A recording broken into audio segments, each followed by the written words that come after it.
ভাই রে ভাই, সোশ্যাল মিডিয়ার একটা নিউজ দেখে টোটালি আমার মাথা নষ্ট হয়ে গিয়েছে। তবে কি ঢালিউডের মেগা স্টার ও টলিউডের সুপারস্টারকে একসাথে একই সিনেমাতে দেখা যাবে?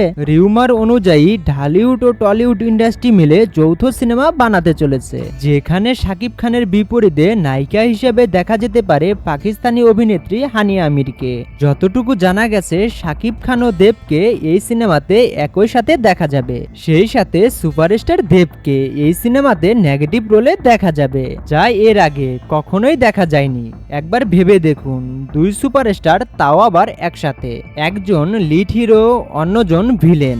এই সিনেমাতে কি যে একটা খেলা হবে ধারণা করা যাচ্ছে না। এবং এই সিনেমাটা প্রযোজনা করা হবে এসবিএফ এর ব্যানারে, এবং এই সিনেমাতে ডিরেকশন দিবেন ওপার বাংলার জনপ্রিয় নির্মাতা রাজ চক্রবর্তী। সত্যি যদি এমনটা হয়, তাহলে ঢালিউড ও টলিউডের সব সিনেমা রেকর্ড ভেঙে দিবে। তো আপনার কাছে কি মনে হয়, শাকিব খান ও দেবকে একসাথে দেখা যাবে? অবশ্যই কমেন্ট করে জানাবেন। আর আপনি যদি আমাদের চ্যানেলে নতুন হয়ে থাকেন, তাহলে চ্যানেলটি সাবস্ক্রাইব করে আমাদের পাশেই থাকবেন। সকলেই ভালো থাকবেন, সুস্থ থাকবেন। আল্লাহ হাফেজ।